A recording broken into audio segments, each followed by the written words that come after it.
सच्चिदानन्दरूपाय विश्वोत्पत्त्यादिहेतवे तापत्रयविनाशाय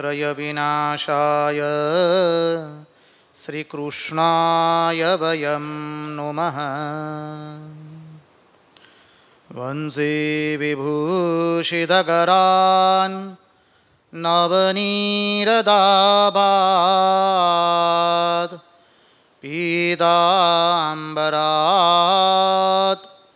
अरुणबिम्बफलादरोष्ठात् पूर्णेन्दुसुन्दरमुखात् अरविन्दनेत्रात्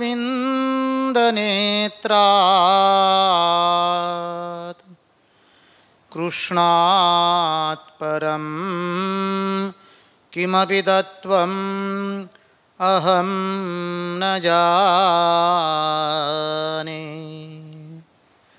कृष्णात् परं किमपि तत्त्वम् अहं न जाने। वृन्दावनेश्वरि तवैव पदारविन्दम् प्रेमामृतैकमकरन्द रसोगपूर्णम् हृदयभितं मधुपते स्मरतापमुग्रम् निर्वापयत् परमशीतलमाश्रयामि। निर्वापयत् परमशीतलमाश्रयामि। नमस्ते शारदे देवी सरस्वती मतिप्रदे वसत्वं मम जिह्वाग्रे सर्वविद्याप्रदा भव। स्वस्ति श्रीगणेशाय नमः। श्रीसरस्वत्यै नमः। श्रीगुरुभ्यो नमः। ॐ स्थापकाय च धर्मस्य सर्वधर्मस्वरूपिणे अवतारवरिष्ठाय रामकृष्णाय ते नमः। कृष्णकन्हैया की जय। तो जोर थी बोलो। कृष्णकन्हैया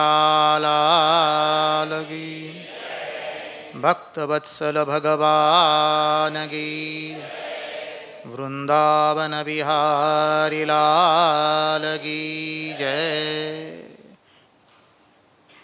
नारायण नारायण नारायण नारायण। सर्वप्रथम हम पूज्यपाद स्वामी इष्टमानंद जी सह अन्यान्य सभी वरिष्ठ स्वामी जियों के चरणारविंद में हमारे श्रद्धापूर्वक के प्रणाम निवेदित करते हैं। उनके आशीर्वाद की अभिलाषा व्यक्त करते हैं।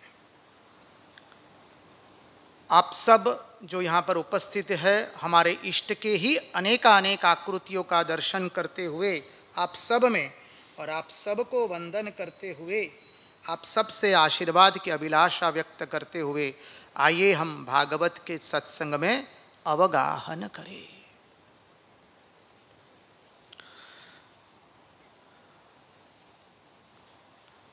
तो कल हमने चिंतन किया था कुंता स्तुति का। स्मृति में है ना?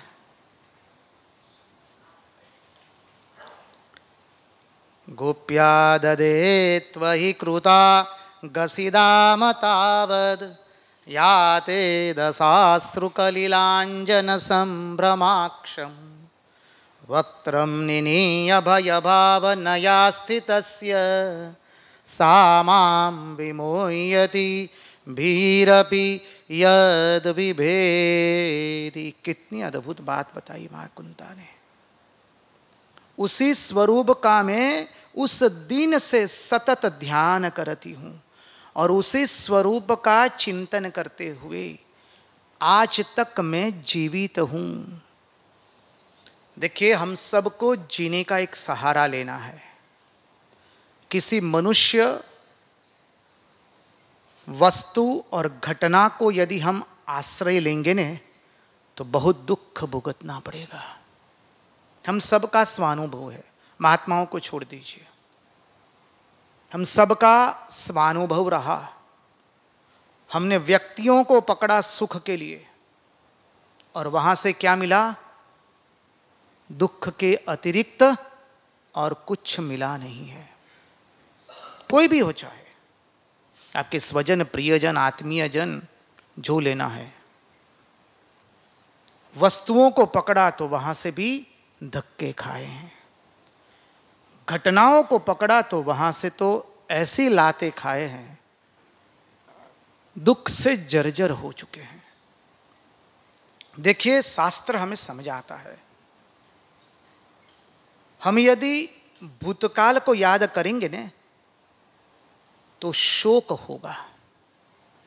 भूतकाल को जितना याद करेंगे, जानते हैं ऐसा था, अब ऐसा नहीं है, वो व्यक्ति हमारे साथ थे, अब हमारे साथ नहीं है। ऐसे दिन आनंद के थे, लेकिन अब वो आनंद, जितना भूतकाल को याद करेंगे, अपने स्मृति पटल पर लाएंगे, उतना ही दुख से भुगतना पड़ेगा। लिख के रख लीजिए, हम सबका स्वानुभव है। जितना भविष्य को याद करेंगे उतना क्या होगा? भय होगा। हाय हाय, कोरोना फरी वार आयो छे, शू थशे? क्या होगा? कोरोना आ रहा है पुनः। मृत्यु का भय हम सबको सताता है प्रतिपल। कल जो चिंतन किया था, हमारा तो गुडार्थ में जाने की इच्छा थी, लेकिन समय की मर्यादा है।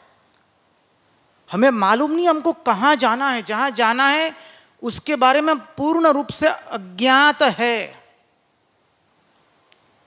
कहां से जन्म लेना पड़ेगा? कुतिया मां के पेट से, सिंह माता के पेट से, सुवर माता के पेट से, कुछ मालूम नहीं। भय से कंपित हो जाते हैं। और जो गर्भवास का दुख देखा, उससे कितने ही मनी रोंगटे खड़े हो जाते हैं हमारे, भय लग जाता है। फिर से वापस वही करना पड़ेगा यदि भगवत प्राप्ति नहीं हुई है तो।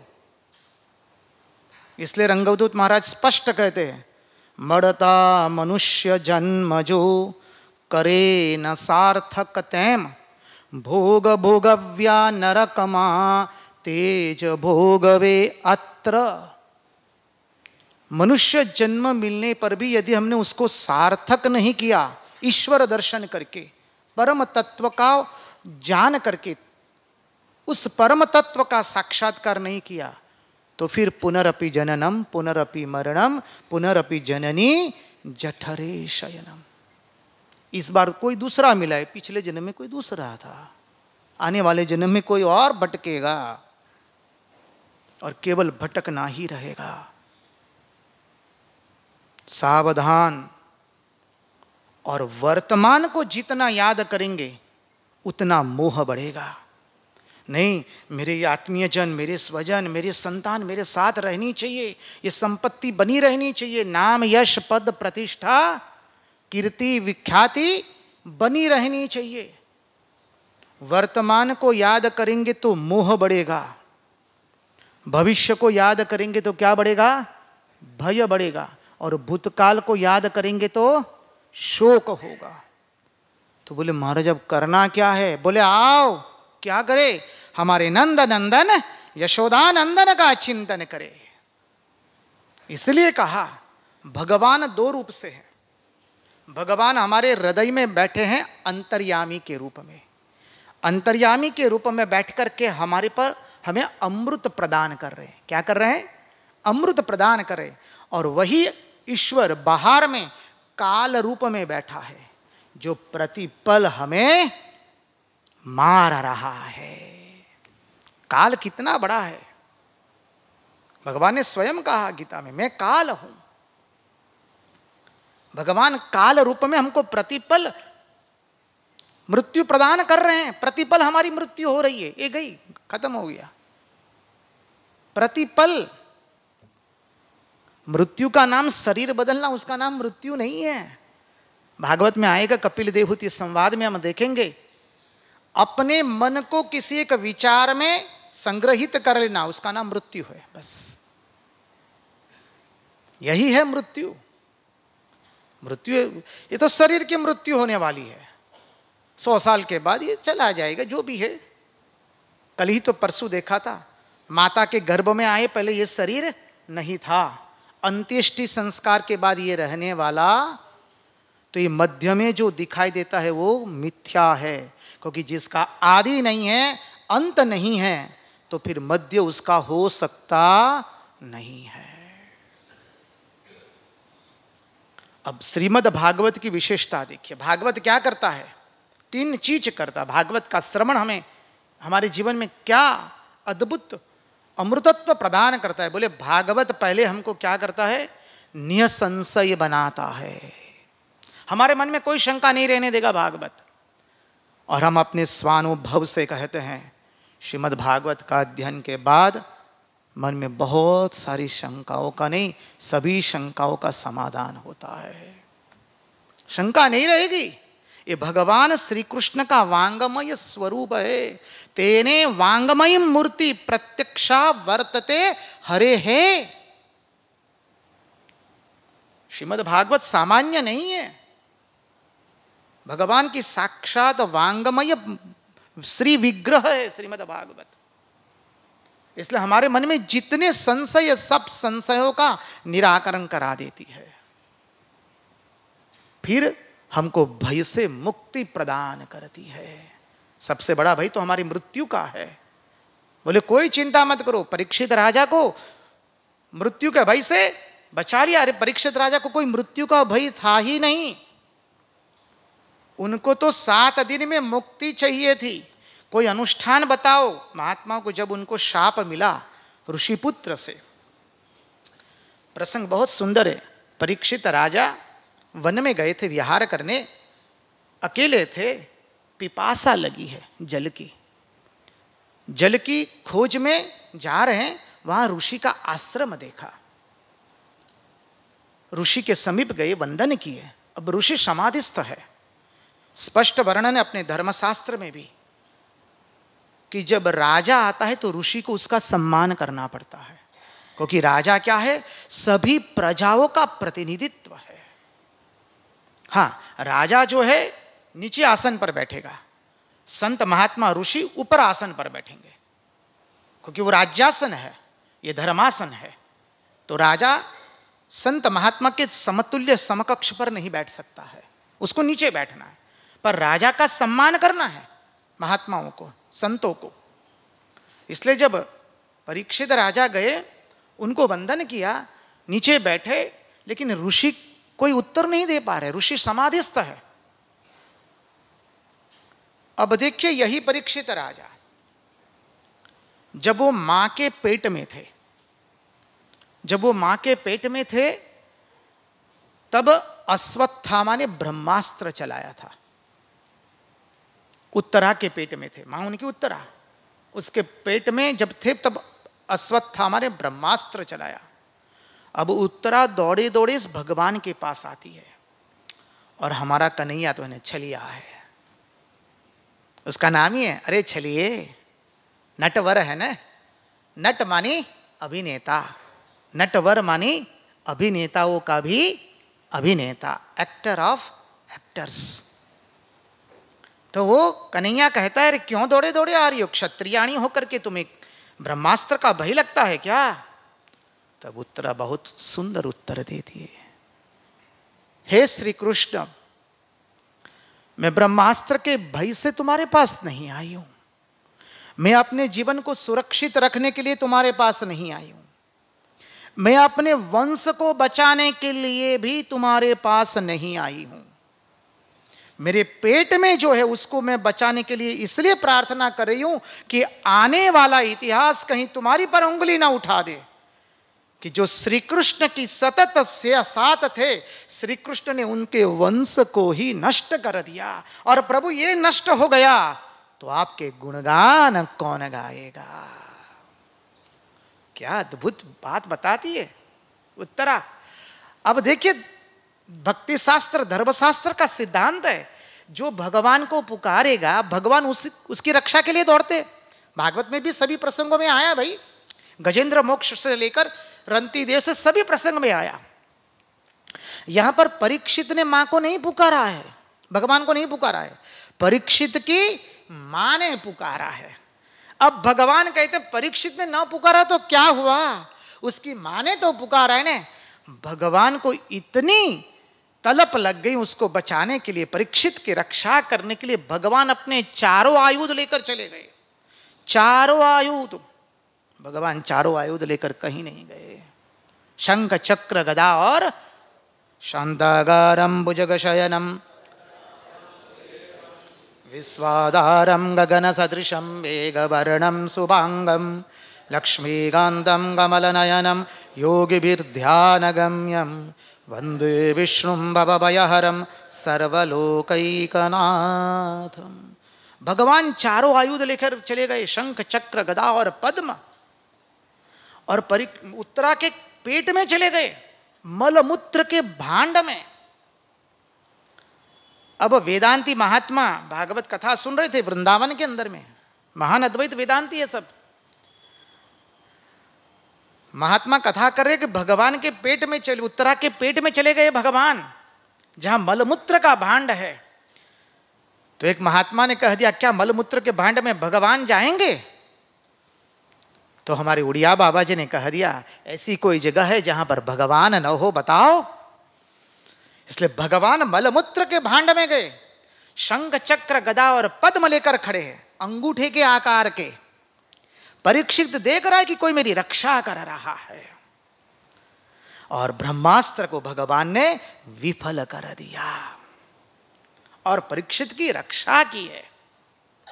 अब जब परीक्षित बाहर निकले मां के पेट से, तो परीक्षित सबको उस पवित्र दृष्टि से देखते थे कि मेरी गर्भ में रक्षा करने वाले कहीं यह तो भगवान नहीं है ना, इसलिए उनका नाम परीक्षित पड़ा है।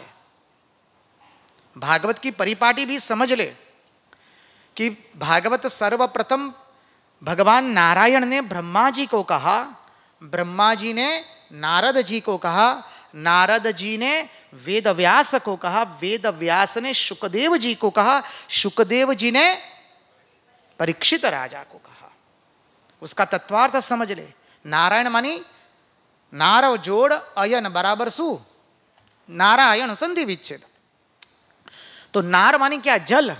जल जिसका अयन है उसको कहते हैं नारायण। तो हृदय क्या है? हृदय में ही सब भावनाएं उमड़ती है ना हमारी। अभी हृदय में भावनाएं उमड़ रही है ना भगवान के प्रति, उमड़ रही है कि नहीं? कहाँ उमड़ रही है? हृदय में। तो नारायण क्या है? वो हमारा हृदय। यहां पर भगवान नारायण विराजित है। हृदय की भावनाओं ने किसको कहा? ब्रह्मा जी को, मानी नारायण ने ब्रह्मा जी को कहा। हृदय की भावनाओं ने बुद्धि को कहा। बुद्धि के देवता कौन है? ब्रह्मा जी। तो हृदय की भावनाओं ने ब्रह्मा जी को कहा, बुद्धि को कहा। बाद में बुद्धि ने किसको कहा? ब्रह्मा जी ने नारद जी को कहा। तो बुद्धि ने किसको कहा? मन को कहा। फिर मन ने किसको कहा? मानी नारद जी ने वेदव्यास को कहा। तो मन ने वेदव्यास मानी वाणी को कहा। व्यास मानी जो विस्तार करे, उसका नाम है व्यास। ठीक है? तो मन ने किसको कहा? वाणी को कहा। फिर व्यास जी ने किसको कहा? शुकदेव जी को कहा। तो वाणी ने किसको कहा? शब्द रूपी शुकदेव जी को कहा। और शुकदेव जी ने किसको कहा? परीक्षित को कहा। परीक्षित कौन है? जो सब में उस परमात्मा का दर्शन करे, उसका नाम है परीक्षित। बोलो राजा परीक्षित की जय। हम सबको परीक्षित बनना है। हम पहले ही कह चुके, हमारे वक्ता केवल और केवल भगवान परमहंस शिरोमणि भगवान शुकदेव जी। हम सब श्रोता है और हम सबको परीक्षित बनना है, और भागवत हमको परीक्षित बनाता है। ये भागवत की विशेषता। अब देखिए मूल विषय पर आए। उत्तरा ने कहा कि मैं मेरे वंश के लिए नहीं, आपके गुणगान गाने के लिए इसकी रक्षा करना चाहती हूं। वह परीक्षित सब में भगवान को देखते थे। अब आज भगवान को विशेष लीला करनी है, तो भगवान की लीला कैसी है? उसकी लीला एक होती है, उसके अर्थ अनेक होते हैं भगवान की लीला। अब भगवान को अपनी महिमा भी प्रकट करनी, तो भगवान परीक्षित को निमित्त बनाते हैं। जो ब्राह्मणों को, ऋषियों को, संतों को, महात्माओं को, अपनी प्रजा को इतना सम्मान देते थे, उनके मन में कभी कपट नहीं आएगा। आज उनके मन में शंका आ गई। ऋषि के आश्रम में आए, जल मांगा, जल नहीं मिला। मूल बात पर आइए, जल मांगा, जल नहीं दे पाए ऋषि, वो तो समाधिस्थ है। राजा को गुस्सा आया है, थोड़ा क्रोध आया। भगवान को लीला करनी है, इसलिए थोड़ा रज डाला। रज मानी रजोगुण। थोड़ा क्रोध हुआ, क्योंकि भगवान को लीला करनी है, इसलिए मरा हुआ सर्प ऋषि के गले में डाल दिया परीक्षित राजा ने। अब मानी महात्मा को तो कुछ मालूम ही नहीं है क्या हुआ क्या नहीं।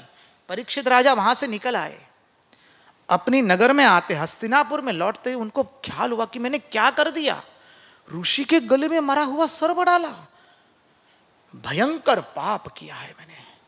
सबको जाकर सबके चरणों में वंदन करते, ऋषियों के चरणों में, कि आज न करने का कार्य मैंने किया है।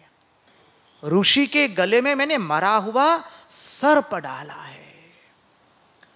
अब ऋषि पुत्र को पता चला, तो ऋषि पुत्र ने शाप दिया कि जिस राजा ने मेरे पिता के गले में मरा हुआ सर्प डाला है, जाओ आज से 7 दिन पश्चात तक्षक नाग काटने से उसकी मृत्यु होगी। अब शाप मिलना तो कितना भयंकर है ना। जब परीक्षित राजा को पता चला, ऋषि कुमार आए, इधर ऋषि पुत्र भी ऋषि के पास आए, और ऋषि की जब समाधि भंग हुई तो पता चला कि उसके पुत्र ने यह कृत्य कर दिया है।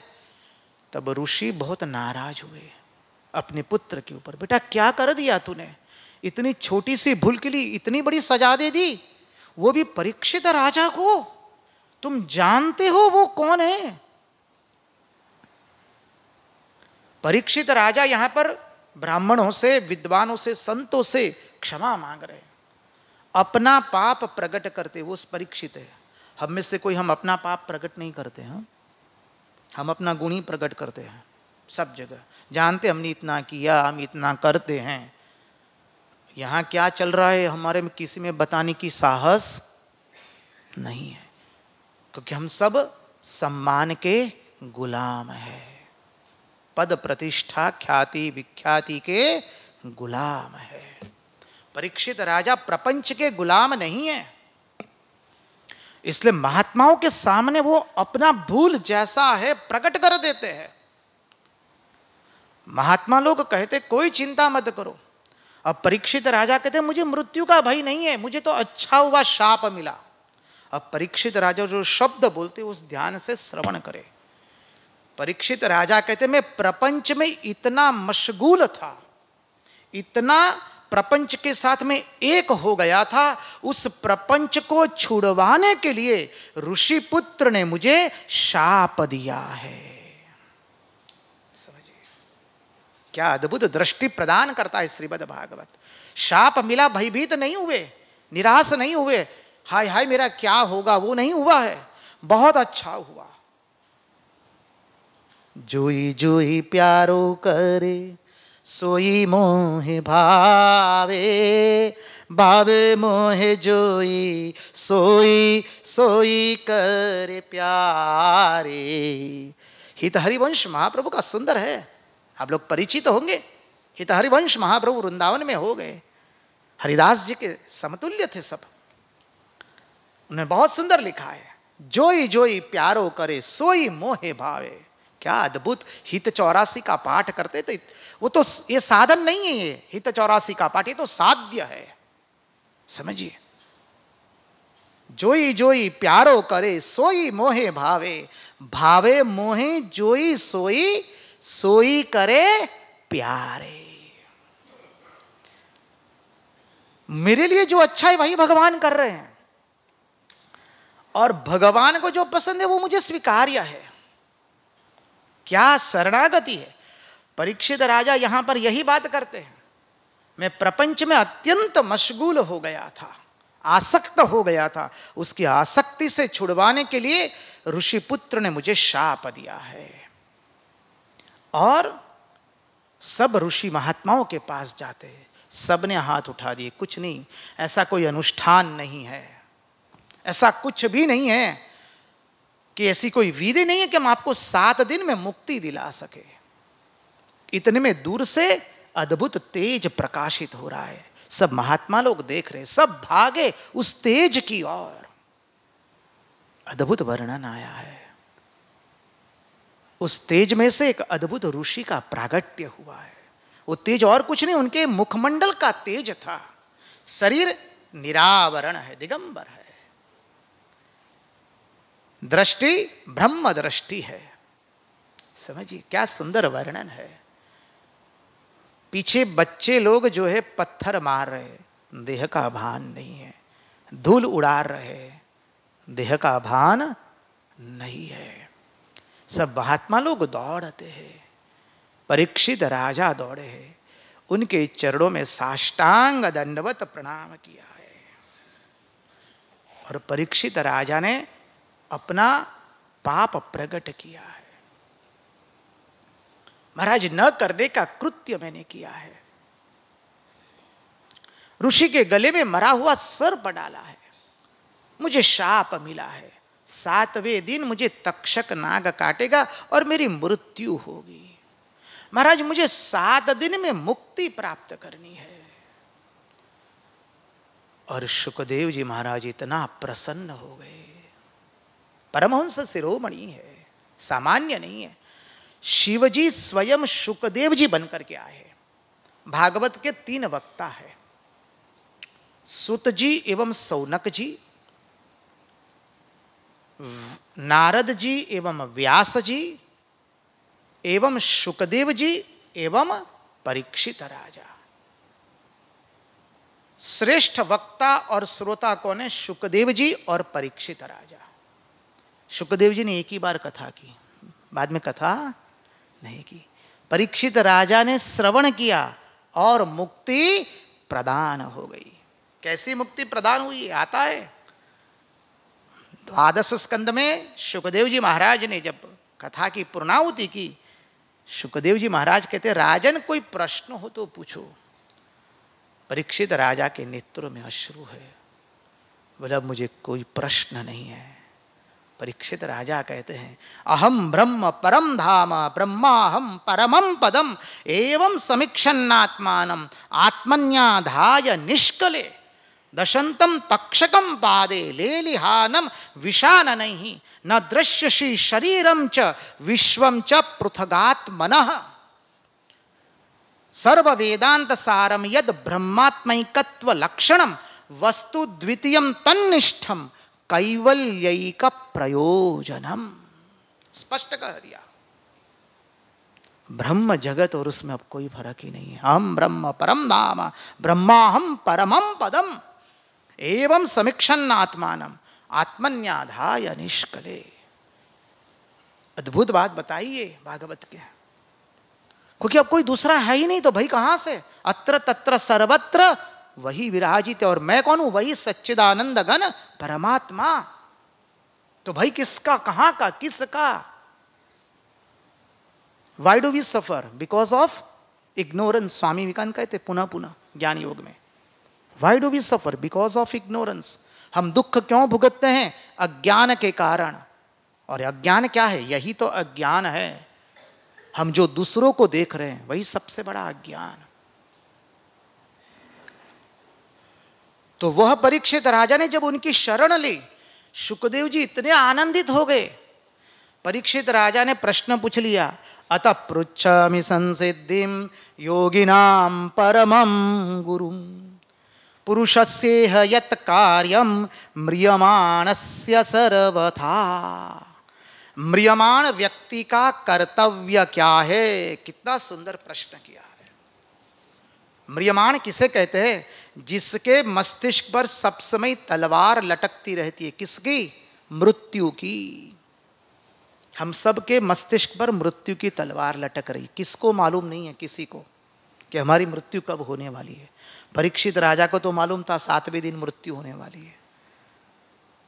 हमें मालूम नहीं है हमारी मृत्यु कब होने वाली है। न जान्यो जानकी नाथे काले सवारे सुथवानो छे। किसी को मालूम नहीं है। और याद रखिए 7 दिन में से हमारे लिए भी एक दिन तय किया गया, सोमवार थी लईने रविवार सुधीમાં एक દિવસ આપણે પણ બધાએ જવાનું છે। અને જવાની તૈયારી નહીં હોય ને તો છેલ્લે રડતા રડતા હાય હાય કરતા જવું પડશે। અને એ दुर्दशा न થાય। बच्चे को बुलाओ ना, उनको बुलाओ, वो उनको वहां है उनको बुलाओ, सबको बुलाओ भाई। ये दुर्भाग्यपूर्ण जीवन, ऐसी मृत्यु न हो कभी। भक्त क्या मांगता है भगवान से? रामकृष्ण स्मरम में यम देहम पततु निर्जने चरंतु पक्षिण सर्वे मिष्टानम देहजम मम। बोले मेरी मृत्यु कहां हो? निर्जन स्थान में। कोई नहीं चाहिए हमें, कोई नहीं, कोई मनुष्य न हो हमारे आसपास में। भले शारीरिक पीड़ा कितनी भी हो, होने दो। हमारे मुंह पर केवल हरे कृष्ण कृष्ण कृष्ण हरे हरे, हरे राम राम राम, ये महामंत्र चलना चाहिए। और जब हमारी मृत्यु हो जाए तो उसको पशु खाएंगे अच्छी तरह से। सब पशु के लिए आहार बने। बाद में पक्षी खाएंगे, बाद में कुत्ते घसीट करके उसको जल में बहा देंगे, नदी में। बाद में मछली मत्स्य लोगों के लिए वो आहार बनेगा। क्योंकि हे प्रभु, जीते जी इस शरीर ने किसी की सेवा नहीं की, कम से कम इस शरीर का त्याग हो जाए, तत्पश्चात वो इस शरीर किसी के लिए मिष्टान्न बने। यही हमारी भावना है। इतना तो करना स्वामी जब प्राण तन से निकले, गोविंद नाम लेकर जब प्राण तन से निकले। ये अवस्था होनी चाहिए। पहला एमने बोलावो, फोइन बोलावो, छोकराना छोकराने बोलावो, भत्रीजान, भगवान करे आ दुर्दशा न थाय। किसी की आवश्यकता हमें नहीं है। भूल से भी हमें आवश्यकता है केवल हमारे प्रियति प्रियतम श्री कृष्ण की। रंगदूत महाराज ने इसलिए लिखा ने, चिता भड़ भड़ बड़े जा रे विलोकूं ज्योति तुझ त्यारे, डरू ना कोई दिन काढ़े विनंती एज मारी छे। दिगंबर दत्त योगीशा मळो ना बीजी उर आशा, जजो स्मरता तने श्वासा विनंती एज मारी छे। प्रभु तारू स्मरण करते करते, प्रभु आपका स्मरण करते करते हमारे प्राण चले जाए। और जब हमारी चिता भड़ भड़ जले तब आपके प्रभु अद्भुत दर्शन हो। हमें मिला लीजिए संगति। इसलिए स्पष्ट कहा कि म्रियमाण व्यक्ति का कर्तव्य क्या है, हम सब का कर्तव्य क्या है। परीक्षित राजा ने हम सब की ओर से शुकदेव जी को प्रश्न किया है और शुकदेव जी इतने आनंद में आ गए। जब अच्छा श्रोता मिलता है तो वक्ता बहुत आनंद में आते। ये तो परमहंस शिरोमणि है, इतना सुंदर प्रश्न किया। शुकदेव जी इतने आनंद में आ गए। द्वितीय स्कंद की शुरुआत में कुछ वंदना ही नहीं की उन्होंने। नियम है कि भाई इष्ट का पहले मंगलाचरण करना पड़ता है, कुछ नहीं, सीधा ही शुरू कर दिया। श्री शुक उवाच वरीयाने शते प्रश्न कृतो लोकहितं नृप, आत्मवित् सम्मतः पुंसाम श्रोतव्यादिषु यः पुनः। कितना सुंदर प्रश्न किया है। वकार से शुरू हुआ है द्वितीय स्कंद। शुकदेव जी पहले वकार शब्द से बोले, वरीयानेश ते प्रश्न। वह शब्द क्या है? ब्रह्म का बीजाक्षर। आप लोग एकादशी के दिन राम नाम गाते हैं ना, तो पहले क्या बोलते हैं? वर्णानाम अर्थ संगानाम रसानाम छंदसाम अभी मंगलानाम च कर्ता रौ वंदे वाणी विनायक। तुलसीदास जी ने रामचरितमानस की रचना ही ब्रह्म के बीजाक्षर से शुरू की है। सामान्य नहीं है रामचरितमानस, अद्भुत महान ग्रंथ है। ब्रह्म के बीजाक्षर से शुरू हुआ। ब्रह्म अक्षर क्या है? क वो ब्रह्म अक्षर है। એટલે अपने यहाँ प्रांतीय भाषाओं में सबकी शुरुआत कहां से होता है? क कमल का क। वर्णाक्षर की शुरुआत ही है क से। क ब्रह्म सूचक है, समझिए। इससे पहले ब्रह्म ही आता है, शुरुआत ही ब्रह्म, जगत की उत्पत्ति ब्रह्म से हुई है।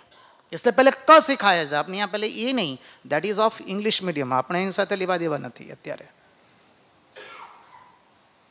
આપણે ત્યાં પહેલા બ્રહ્મથી શરૂ થાય છે। ક બ્રહ્મવાચક છે। આવશે કરદમ ઋષિનો અર્થ શું છે, करदम ऋषि का अर्थ क्या है वो देखेंगे, उसमें आएगा ये। तो परमहंस सुखदेव जी महाराज इतने प्रसन्न हो गए, कहते क्या सुंदर प्रश्न कर दिया ये, प्रत्येक व्यक्ति का यह प्रश्न है। और सुखदेव जी महाराज ने तुरंत उत्तर दे दिया। क्या दिया? सुखदेव जी महाराज कहते हैं कि देखो, श्रोतव्यादि सुश्रोतव्य कीर्तितव्यश्च स्मर्तव्यश्च छता भयम। स्पष्ट कह दिया, जब मरणासन्न व्यक्ति का कर्तव्य एक ही है कि वो भगवान के गुणों का श्रवण करे, मनन करे और गान करे। बस ये मरणासन्न व्यक्ति का कर्तव्य है। तस्मात् भारत सर्वात्मा भगवान ईश्वरो हरि ही, स्पष्ट कहा। श्रोतव्य कीर्तितव्यश्च स्मर्तव्यश्च छता भयम। फिर कहते हैं क्या? अब हमारी मृत्यु अच्छी मृत्यु है कि बुरी मृत्यु, उसका प्रमाण बताता है भागवत। बहुत सुंदर है ये। तो देखिए, कोई लोग रात में सोते सोते ही चले जाते हैं। हमें अन्यथा रूप से मत ले, कृपा करके। हम तो जो शास्त्र गुरु और आचार्य बताते वही बताएंगे।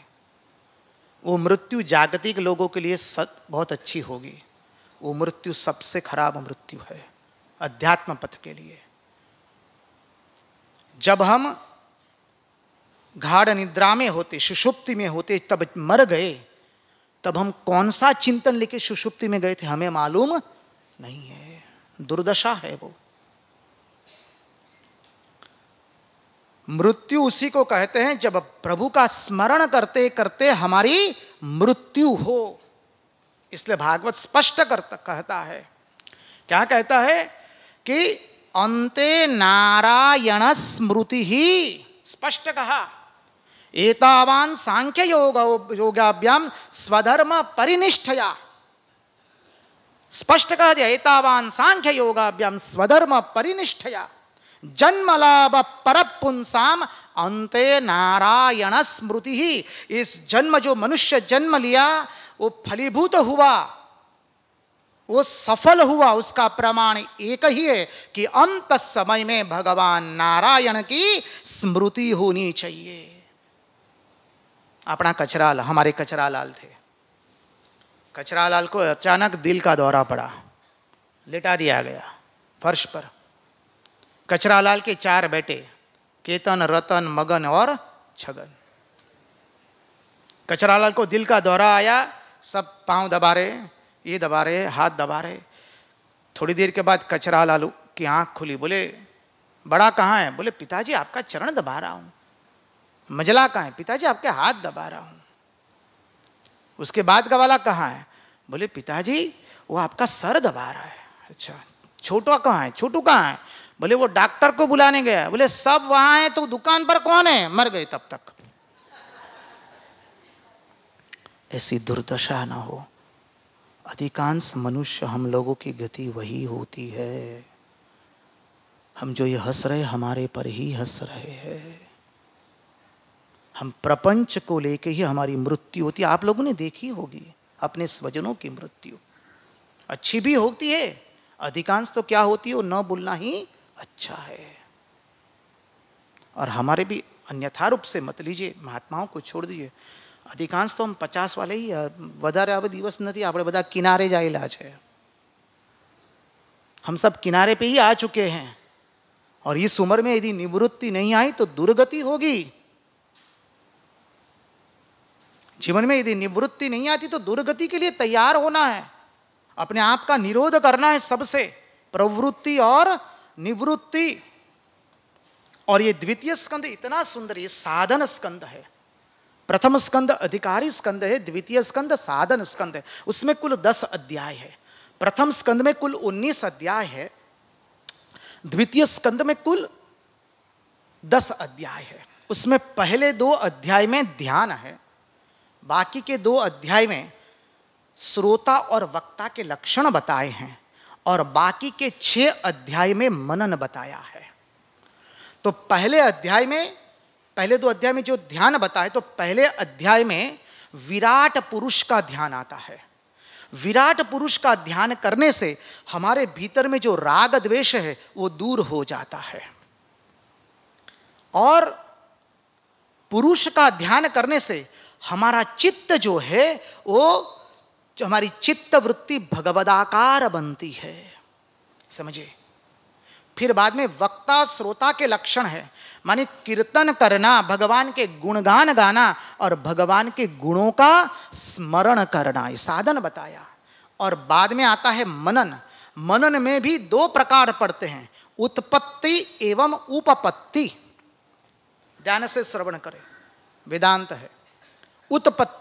उत्पत्ति मानी कार्य कारण संबंध से जगत की उत्पत्ति हुई है। ये उसके लिए 3 अध्याय है, 5वां, 6ठा, 7वां। कार्य कारण सिद्धांत समझिए। दूध में से दही बना तो दूध हो गया कारण, दही हो गया कार्य। दही में से मक्खन बना तो दही हो गया कारण और मक्खन हो गया कार्य। मक्खन में से घी बना तो मक्खन क्या हो गया? अब आप बोलिए। कारण, और घी हो गया कार्य। ठीक है, कार्य कारण सिद्धांत। मृत्तिका में से घट बना तो मृत्तिका क्या है? कारण, और घट क्या है? कार्य। एक कार्य कारण सिद्धांत से ये उत्पत्ति, यहां पर भगवान कारण है और ये कार्य क्या है? जगत। इस सिंपल सिद्धांत से हम बता रहे हैं, अभी गुणार्थ में नहीं प्रवेश कर रहे। एक कार्य कारण भाव से उत्पत्ति। तो उत्पत्ति में 3 अध्याय आए। पहला अध्याय मानी 5वां अध्याय कि जगत की उत्पत्ति बताई है। भाई जगत की उत्पत्ति कैसे हुई, बाद में जीव की उत्पत्ति कैसे हुई, और अंत में बताया कि भगवान की उत्पत्ति कैसे हुई, अवतार का प्रागट्य कैसे हुआ। ये 3 अध्याय आए, 5वां, 6ठा और 7वां। अब 8वां, 9वां और 10वां अध्याय उपपत्ति से है। उपपत्ति अर्थात अब देखिए, दूध में से दही बना तो दूध का स्वरूप बदल गया ना, ठीक है कि नहीं? और दही में से फिर मक्खन बना तो दही का स्वरूप बदल गया। मक्खन में से घी बना तो क्या हुआ? मक्खन का स्वरूप बदल गया ना। तो क्या भगवान में से जब जगत का निर्माण हुआ था, क्या भगवान का स्वरूप बदल गया? बोले जी ना।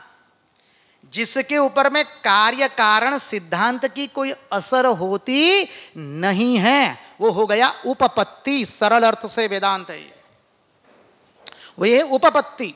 युक्तिपूर्ण दृष्टि से वो हो गई उपपत्ति।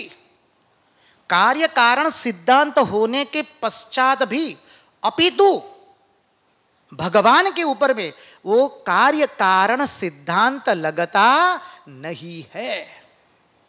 ये हो गई उपपत्ति। उसके 3 अध्याय आ गए। ऐसे करके कुल 10 अध्याय है। अब पहले अध्याय में विराट पुरुष का वर्णन है। हम तो भूल गए अभी, थोड़ा भजन करवा दे।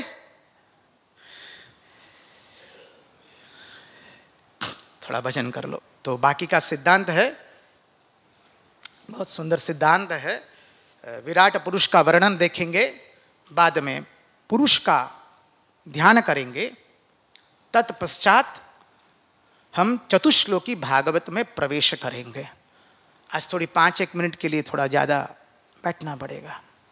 वैसा से ना, चलो भाई जल्दी कर दे।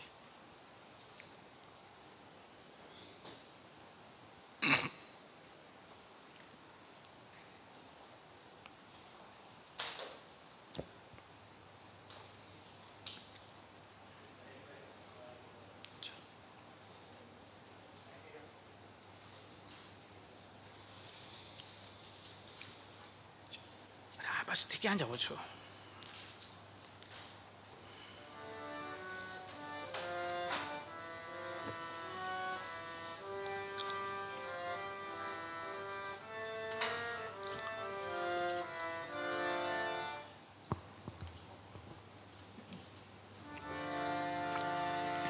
ભક્તિ કરતા છૂટે મારા બધા ગાઓ સાથે.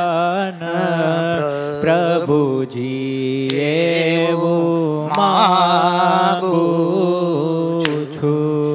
રહે જનમો જનમ તારો સાથ, પ્રભુજી એવું માંગું છું કે ભક્તિ કરતા છૂટે મારા પ્રાણ, પ્રભુજી એવું માંગું છું.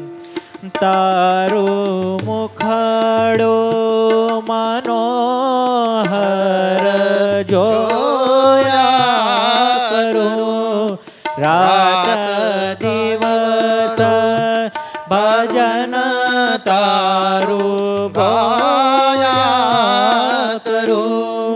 રહે અંત સમય તારું ધ્યાન, પ્રભુજી એવું માંગું છું કે રહે અંત સમય તારું ધ્યાન, પ્રભુજી એવું માંગું છું. ભક્તિ કરતા છૂટે મારા પ્રાણ, પ્રભુજી એવું માંગું છું.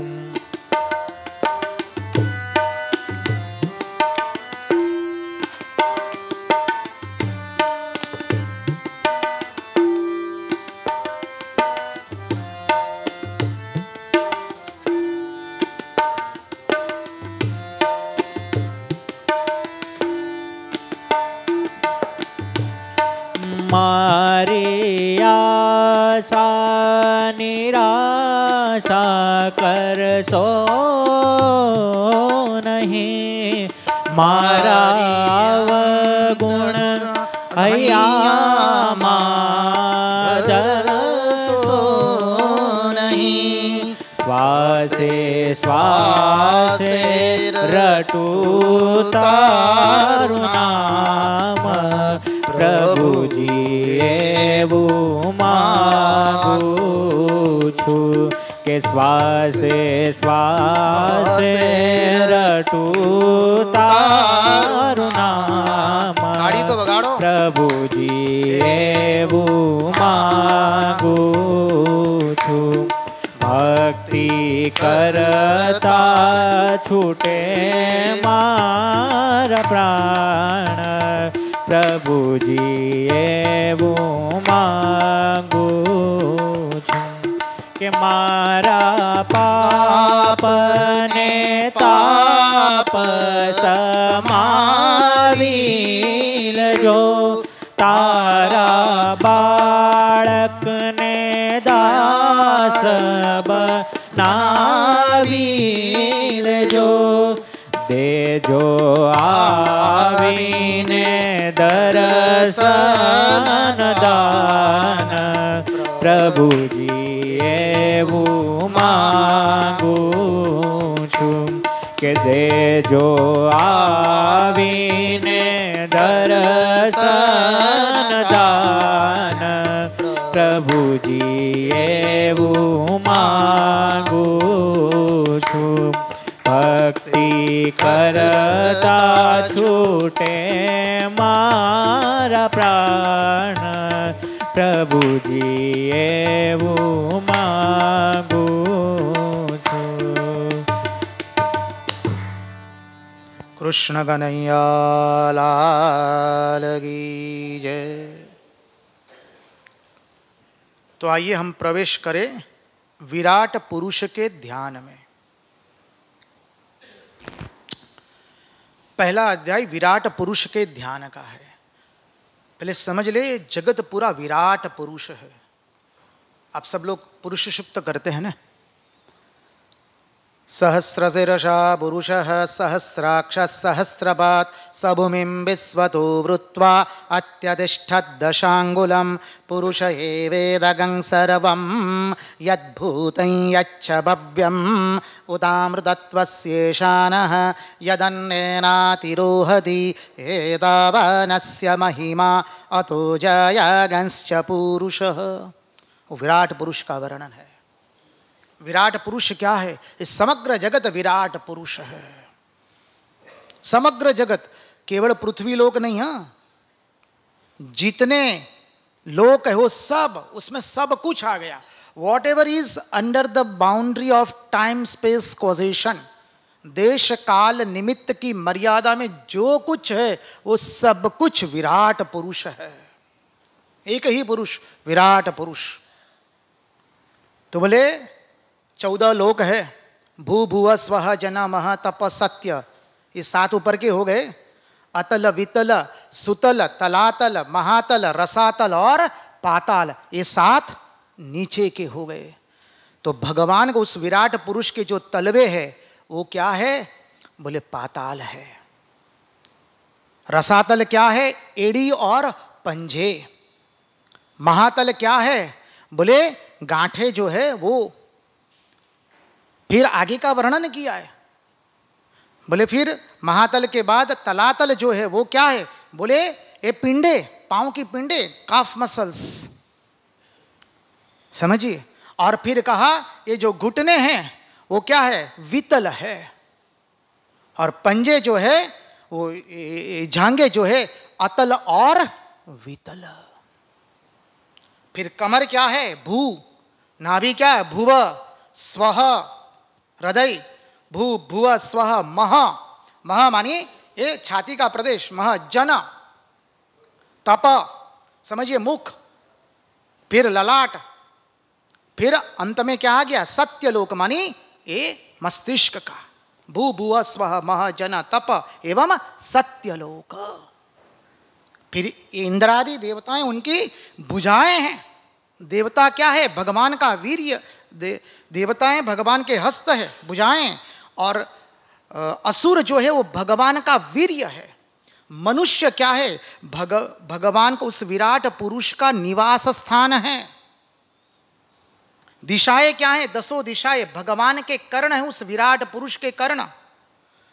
पूर्व पश्चिम उत्तर दक्षिण, बराबर है। नैऋत्य ईशान वायव्य आग्नेय अधश्च एवं उदश्च ऊर्ध्वश्च, ऊपर नीचे 10 दिशाएं हो गई।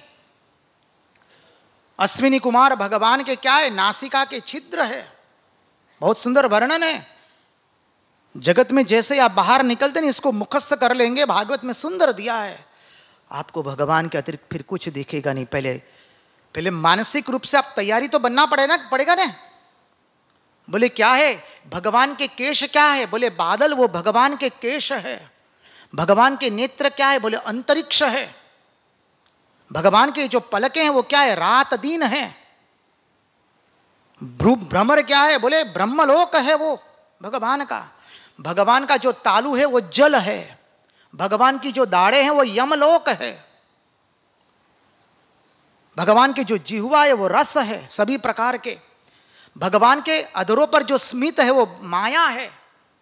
ऊपर का अधर जो है वो लज्जा है, नीचे का अधर लोभ है। भगवान का जो कोख है वो समुद्र है। पर्वत जो है वो भगवान की हड्डियां हैं, विराट पुरुष की हड्डियां हैं। वो ये जो नाखून है वो क्या है? हाथी, घोड़ा और खच्चर, ये नाखून है विराट पुरुष के। भगवान के कटी प्रदेश अन्यान्य वन्य पशु है। बहुत सुंदर वर्णन है। संध्या क्या है? भगवान का वस्त्र है। इतना सुंदर वर्णन आता है, इसलिए हम गाते ना, तेरे केश बड़े घुंघराले जो बादल कारे कारे, वो तेरे कुंडल की छलकनिया पे मैं बलिहार सांवरे, मैं बलिहार सांवरे। एक एक भजन का एक एक गुणार्थ है। केशों की उपमा दी है, बादल से विराट पुरुष का वर्णन के साथ किया है। सामान्य भजन मत समझिए कि कवि की कल्पना से निकाल दिया गया है, यह अनुभवजन्य महात्माओं के द्वारा लिखित है। ये भगवान के विराट पुरुष का वर्णन है, अद्भुत वर्णन आता है। कहते हैं दिशाएं जो हैं वो कर्ण हो गए भगवान के, और फिर तत्पश्चात कहते हैं ब्राह्मण जो है भगवान का मुख है। ब्राह्मणोस्य मुखमासीत दुबाहुराजन्यः कृतः। क्षत्रिय जो है भगवान की भुजाएं, वैश्य जो है वो जंघाएं, शूद्र जो है भगवान के पाद है। कितना सुंदर वर्णन आता है। अरे विविध यज्ञ जो है वो क्या है, भगवान के कर्म है। गंधर्व यक्ष चारण वो क्या है, भगवान के भिन्न भिन्न स्वर है, षडभुज स्वर है, बताया है, सुंदर वर्णन आता है। दिन रात जो है वो भगवान की पलकें गिर रही है, वो रात दिन है। ये जो वर्णन सुनेंगे तो फिर किसी से हम राग नहीं करेंगे, किसी से द्वेष नहीं करेंगे। देखिए हम लोगों के दुखी होने के कारण बताएं भागवत में, बहुत सुंदर है। अविद्या, अस्मिता, राग, द्वेष एवं अभिनिवेश। हम एक दूसरे से दुखी क्यों होते हैं? क्योंकि एक दूसरे को समझ नहीं पाते हैं। दूसरा है हमारा अहंकार, समझिए। तीसरा बताया गया है नासमझी के कारण। हमारे में समझ ही नहीं है कुछ भी, कुछ समझने के लिए हम तैयार नहीं है, नासमझी के कारण। चतुर्थ है इतना मद हो गया है, अब हमको कौन समझाने वाला है, तुम क्या हमको समझाओगे। और ये अविद्या अहंकार इसी का स्वरूप है। अविद्या, अस्मिता, राग, द्वेष एवं अभिनिवेश। किसी को बहुत प्रेम कर दिया इसलिए दुखी हो गए, दुख के कारण यही है। किसी को अत्यधिक प्रेम करना वो दुख का कारण, किसी से अत्यधिक द्वेष करना वो दुख का कारण, ना समझी वो तीसरा कारण, अहंकार चतुर्थ कारण है, पंचम कारण है मद आ गया। तुम हमको क्या समझाओगे? यही बात बताइए भागवत में। दुखी, ये दुख के ही कारण है। बहुत सुंदर है। अरे प्रथम स्कंद में तो धर्म और पृथ्वी का संवाद आता है, वृषभ एवं गाय का संवाद, उसमें बताया है दुख के कारण। बहुत सुंदर है, उसकी चर्चा में अब जाना नहीं चाहते। हमारा मूल कहने का उद्देश्य यह है कि राग द्वेष की निवृत्ति। राग द्वेष हमारे हृदय में भरा हुआ है, जब तक वहां से हम राग द्वेष को नहीं निकालेंगे तो अत्र तत्र सर्वत्र हम भगवान का दर्शन नहीं कर पाएंगे। हम धर्म का अनुसरण क्यों नहीं कर पाते हैं? क्योंकि किसी को इतना अधिक प्रेम करते हैं कि उसका अधर्म भी हमें धर्म लगता है, और किसी से इतना द्वेष करते हैं कि उसका धर्म भी हमें अधर्म लगता है। क्योंकि हृदय में ही राग द्वेष भर दिया, इसलिए हम धर्म का अनुसरण नहीं कर पाते हैं। कोई संध्या वंदन करके सुंदर ललाट त्रिपुंड लगा करके आया, भस्म लगा करके, तो क्या जो ना लपेड़ा करीना આવી गया, कपाल फुटेलो जीव छे। सुंदर वैष्णव तिलक किया है। वैष्णव तिलक तो सामान्य तिलक नहीं है, कितनी सुंदर उसकी परंपरा है। तो बोले देखो ये तिलक लगा के सबको दिखाने के लिए आ गए। क्या दुर्दशा है हमारी। कोई संध्या वंदन करके आता है वो भी हम नहीं देख पाते हैं। कोई धोती पहन के आएगा, अपना परंपरा का वस्त्र पहन के आएगा, देखो नहीं और दिखाने के लिए आए। हम दूसरे के गुण में भी दोष निकालते हैं, वो द्वेष के कारण। किसी ने कुछ दान दे दिया और जाहिर हो गया, प्रकाशित हो गया, अब कितना भरा हुआ है उसमें से इतना ही दिया है, देखो ना इसमें इतनी नामना कमा रहे। ये क्या है? द्वेष के कारण। ये द्वेष के कारण हम दुखी है, इसी के कारण हम दुखी है। जल रहे, प्रतिपल जल रहे हैं। और ये जलन को कम करना है तो आओ विराट पुरुष का हम चिंतन करें। उस विराट पुरुष के अतिरिक्त और कुछ है ही नहीं इस जगत में। और फिर आता है पुरुष का चिंतन, क्योंकि विराट पुरुष का बहुत हम पूर्ण डिटेल में लेने जाएंगे ना तो और 1-1.5 घंटा लग जाएगा, इसलिए हम यहां पर उसको अभी संक्षिप्त करते हैं। अब पुरुष का चिंतन आता है, मानी भगवान का स्वरूप का चिंतन। कहां से भगवान के स्वरूप का चिंतन करते हैं? भगवान के श्री चरणों से। माधव पूरनो मांडवो आवे जादव कूड़नी जान। मारे गाવું પડશે કે તમને આવડે છે કે નહીં? તો પરણે રાણી વૃક્ષમણી વર વાંછિત શ્રી ભગવાન. અરે એટલું સુંદર ભજન બનાવ્યું છે. એમાં છેલ્લે મુક્તાનંદ સ્વામીજી કહે છે, કેવું સુંદર કહે છે, વાલાનું વદન સોહામણું જાણે ઉગ્યો પૂનમનો ચંદ્ર. મુક્તાનંદ કહે મોહન વરને જોઈ થયો आनंद. अरे हमारे कन्हैया का ब्याह हो रहा है. ब्याह किससे हो रहा है? माता रुक्मणी के साथ. ये तो बाह्य प्रसंग है, उसका गुढ़ार्थ समझे. हमारे साथ भगवान का ब्याह हो रहा है. हम प्रकृति है, पुरुष तो एकमात्र कन्हैया है श्री कृष्ण. भगवान 16,108 तो बहुत ही कम, मानी वो टिप ऑफ द आइसबर्ग भी नहीं है. समझ लीजिए, समग्र जगत तो भगवान की भार्या है. पुरुष तो एक ही है, बाकी तो सब प्रकृति है. भागवत स्पष्ट घोषणा करता है. कहां से दूसरा भाव निकला? समझिए. तो कहते हैं मुक्तानंद स्वामी, आज हमारा ब्याह भगवान से होने वाला है. आओ सखी मुझे मेहंदी लगा दो, मेहंदी लगा दो मुझे सुंदर सजा दो, मेरे श्याम सुंदर की दुल्हन बना दो, मुझे श्याम सुंदर की दुल्हन बना दो.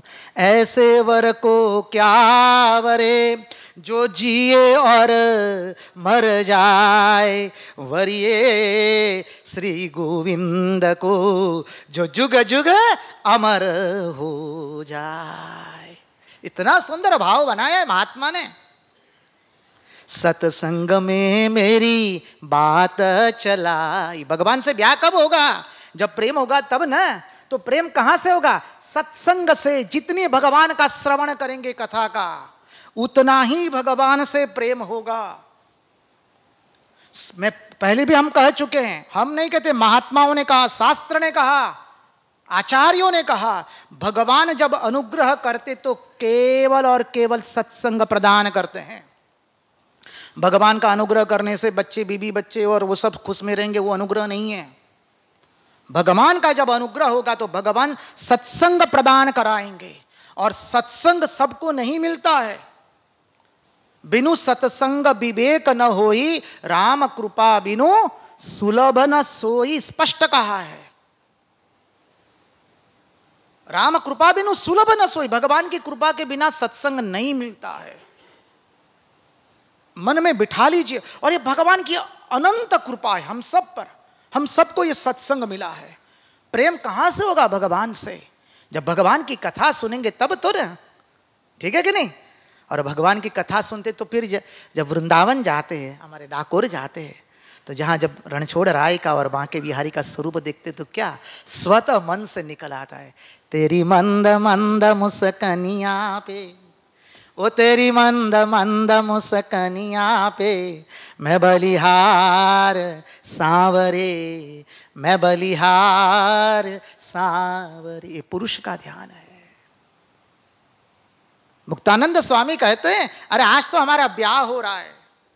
माधव पुरनो मांडवो आवी जादव कुड़नी जान, परणे रानी रुक्षमणि वर वांछित श्री भगवान. अब हम क्या समझाने जाएंगे, हमारा तो समय की मर्यादा हो रही है. अरे वांछित श्री भगवान, कौन सा वर मिला? जो इच्छित वर मिला. बोले अब कभी ये मिटने वाला नहीं है. अभी कार्य मंगल सूत्र निकालना नहीं पड़ेगा. समझ लीजिए, कभी बिंदी मिटानी पड़ेगी नहीं, कभी सिंदूर मिटाना पड़ेगा नहीं। हम आपको क्या बताएं, हम अन्यथा रूप से मत ले। आज हम एक मातृरूपा नारी हमें मिलने के लिए आए थे, बहुत सुंदर सत्संग हुआ उनके साथ में। मातृरूपा नारी ने बहुत सुंदर बात बताई। उनकी पिताजी माताजी हमारे वैष्णव धर्म के थे, पुष्टि मार्गी। अंतिम समय आए, पिताजी की मृत्यु हो गई। उन्होंने ही अंत्येष्टि संस्कार किए पिताजी के। बाद में वो बहुत आक्रंदन करने लगी, पिताजी से बहुत लगाव था। पिताजी की मृत्यु हुई, घर आकर के मां की गोदी में बैठकर बहुत फूट फूट करके रो रही है। मां के नेत्रों में तनिक भी अश्रु नहीं है, अश्रु का बिंदु तक नहीं है। मां उसे सांत्वना दे रही, बेटे शांत हो जाओ, तुम शांत हो जाओ, अब मुझे स्नान करने जानो दोगी? शांत हो गई तो मैं स्नान करूं। बेटी कहती है, मां मेरी एक ही प्रार्थना है, आप अपने सौभाग्यवती के चिन्ह मत निकालिए, मैं वो देख नहीं सकती हूं, आपने यदि चिन्ह निकाला तो। मां ने कह दिया, बेटी ये जो तुम्हारे पिताजी थे ना, वो तो जगत के पति था, वो तो मेरा असली धनी तो मेरा श्री कृष्ण है। मैं यदि सौभाग्यवती के चिन्ह निकाल दूं तो मेरे कन्हैया की पूजा कैसे कर पाऊंगी मैं? कतई नहीं होगा। और अंतिम श्वास तक सौभाग्यवती के चिन्ह धारण करके रखे। असंभव है, हमारे पति तो एकमात्र श्री कृष्ण है। गोपियों ने यही तो कहा जब महाराज के अंदर में भगवान श्री कृष्ण कहती है, अरे चली जाओ अपने पतियों के पास। यहां तक तो बहुत हो गया, अब तक तो भगवान उलाहा ना दे रहे थे, गोपियों ने कैसे भी सहन किया है। जहां पतियों शब्द प्रयोग किया, गोपियों ने हाथ पकड़ लिया। किसको कहते हो? हाँ पतियों, कहां से ये शब्द निकला? कन्हैया तेरे मुंह से। जान के रख, हमारा पति एक ही है जगत में, और वो तू और केवल तू ही है। श्री कृष्ण के अतिरिक्त और कोई पति नहीं हो सकता है। ये जगत के पति की तुम बात करते हो तो सुनो कन्हैया, एक पातिव्रता नारी थी, अपने पति की पूजा करती थी। उसके पति को कुछ दिन के लिए विदेश जाना हुआ, तो उसके पति ने क्या किया, अपना एक पट दे दिया अपनी भार्या को, बोली इसकी पूजा करती रहना तुम। और वो पूजा करती रहती थी। पति बाहर गया, कुछ दिन के बाद वो पति के पट की पूजा कर रही थी, कमाड़ खटखटा जोर जोर से। वो दौड़े दौड़े गई बावरी बन करके, कमाड़ खोला तो सामने कौन खड़ा है?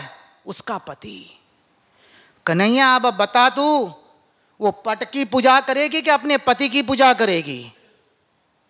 भगवान की हार हुई है। यहां पर महाराज प्रसंग देखेंगे, महाराज ने भी कहा है हमको, अंतिम 2 दिन हम महाराज का प्रसंग लेंगे। भगवान की हार हो गई। भगवान कहते पति की पूजा करेगा, वो पट की पूजा कभी नहीं करेगी। बस कन्हैया जान के रख, ये जगत के जो पति है ना हमारे, वो पट के बराबर है। असली पति तो तू ही है। घर धनी तो तू जो छू, बाकी बदा तो पट बराबर छे। ये भावना, भावना देखिए, भगवान भावना से मिलते हैं। भाव बिन भक्ति नव काम आवे कदी, भूख बिन भाखरी व्यर्थ झेरी। रंगदूत महाराज ने लिख दिया, बिना भाव की भक्ति कुछ काम की नहीं है। वो कैसा है? भूख न लगने पर जो भाखरी, अपनी जो रोटी है, वो क्या लगेगी? विष के समान लगेगी। बिना भाव की भक्ति विष के समान है। भक्ति दंभो विना भावे न, भावना के बिना की भक्ति वो दंभ के समान है। इसलिए भाव बनाइए अपने हृदय में। ये पुरुष का चिंतन है, बहुत सुंदर है। वही चिंतन याद कीजिए माता कुंता ने जो किया, कितना सुंदर है। अरे जब हमारा कन्हैया नंद बाबा के आंगन में खेलता है ना, तो गोपियां दौड़ करके आई है। गोपियां कौन है? ऋषि रूपा गोपी है। गोपियां कहती है, श्रृणु सखी कौतुकमेकम मया दृष्टम। कहां? नंद निकेतांगने गोधुली दुसरितांगो वेदांत सिद्धांत नृत्यति सर्वदा। गोपी घोषणा कर दी है। अरे सुन सखी, मैंने एक अद्भुत दृश्य देखा। बोले क्या? वेदांत का सिद्धांत अपने श्रीअंग पर गोधुली लगा करके, मानी व्रज की रज लगा करके, आहा, निरावरण खड़ा है और नृत्य कर रहा है। कैसा है? चरणों में नुपुर पहने हैं, कमर पर करधनी है, हाथों में बाजू है, कंगन पहने हैं, कुंडल पहने हैं, मस्तिष्क पर मयूर पिच्छ धारण किया है। नेत्र कैसे हैं? राजीव लोचन, अधरों पर मंद मंद हास्य है। क्या अद्भुत सुंदर दृश्य भगवान ने प्रस्तुत किया है। कामदेव भी लज्जित हो जाते हैं भगवान के स्वरूप का दर्शन करके। ये भगवान के पुरुष का चिंतन है। श्रीअंग से चिंतन कीजिए, श्री चरण से शुरू करना है। भागवत में आएगा कपिल देवहूति संवाद में, सचिंतयेत् भगवतश्चरणारविंदम वज्रांकुशध्वज सरो रुहलांचनाढ्यम उत्तुंग रक्त विलसत् नख चक्रव्याल ज्योत्स्नाभिराहत महद ध्रुदयांधकारम। बहुत सुंदर श्लोक है। भगवान का ध्यान कैसे करना? भगवान के श्री चरण में कुल 48 चिन्ह है। हमारे कपिल भगवान मुख्य 4 चिन्ह बताते हैं। अब भगवान लाल जी की जब आप पूजा करते हैं ना, तो लाल जी के श्री चरण जब धोते हैं तो चिंतन कीजिए, मेरे लाल जी के श्री चरण में 48 चिन्ह है, उसमें 4 चिन्ह मुख्य है। एक है, पहला है वज्र, बाद में है अंकुश, तृतीय है ध्वजा और चतुर्थ है कमल। वज्र किस लिए है? वज्र से बोले वज्र छिन्न भिन्न कर देता, हिमालय को भी चूर्ण कर देता है। तो हमारे हृदय में भगवान, हमने इतने जन्म जन्मांतर तक इतना पाप किया है, अनेक अशुद्धि है, अरे हिमालय कुछ नहीं है, हमने इतने भयंकर पाप किए, वो सब भगवान आपके श्रीचरण में जो वज्र है उससे उसका छेदन कर दीजिए। ये वज्र है। अंकुश, महावत हाथी को अंकुश में कैसे रखता है? अंकुश रखता है ना, छोटा सा अंकुश होता है, मारता है जोर से हाथी को, तो हाथी अंकुश में रहता है। प्रभु, ये मेरा मन जो है वो मतवाले हाथी की तरह है, वो अंकुश में तब रहेगा जब प्रभु आपका नाम रूपी अंकुश इसके ऊपर गिरेगा, आपका श्री लीला रूपी चिंतन उसके ऊपर गिरेगा, तब वो अंकुश में आएगा। फिर आता है ध्वजा। 2 सैन्य जब युद्ध करते हैं तो सैनिक अपनी ध्वजा को देखता है, जब तक ध्वजा है तब तक हमें लड़ना है। तो भगवान के नाम की ध्वजा लहरा रही है। अंतिम श्वास तक हम केवल हरे नामैव नामैव नामैव मम जीवनम कलो नास्तेव नास्तेव नास्तेव गतिरन्यथा, यही करेंगे। अंतिम श्वास तक प्रभु केवल आप ही का स्मरण करेंगे, और उसी के लिए हम जन्मे हैं। और इस स्मरण के बदले हमें कुछ नहीं चाहिए प्रभु। हम कोई नौकरी करने नहीं आए कि जो पेंशन मांगेंगे कि ये दे दो, हमने इतना स्मरण किया, ये किया। हम ऐसे उसको प्रेम नहीं कहते, हम भगवान के प्रेमी हैं। भागवत स्पष्ट कहते हैं, आचार्य समझ आते हैं, भगवान का प्रेमी कहता है, प्रभु हमने तो आपको बुलाया नहीं, आप आए तो आप जाने अब क्या करेंगे, हमें आपकी आवश्यकता नहीं है, हमारे पास तो आपका नाम है। नाम से नामी अंकुश में आता है। हमें तो हरिना जन न मागिए मुक्ति मागिए, बोलो अबे पूरू करो, जन्मो जन्म अवतार रे, नित निरखवा नित नंद ओच्छव लाल रे। हम मुक्ति की कामना नहीं करते, हम तो तब तक भगवान का भजन कर रहे हैं। अरे हम भागवत तब तक करेंगे, कब तक?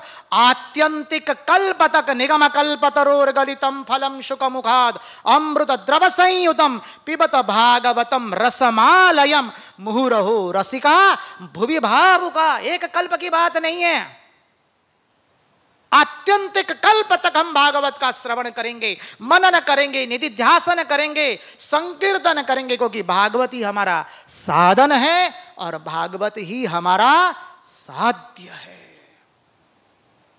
हम क्या बताएं आपको। और जब ये भाव आता है ना, तो भगवान क्या करते हैं? हृदय में भक्ति प्रदान करते। क्या हो गया? कमल हो गया। हृदय कमड़नी से जब बिछावे, हृदय कमड़नी से जब बिछावी, भूली हूँ तननुया भान सदगुरु जी मारा, दर्शन दे जो दौड़ी सदगुरु जी मारा, दर्शन दे जो दौड़ी सदगुरु जी मारा।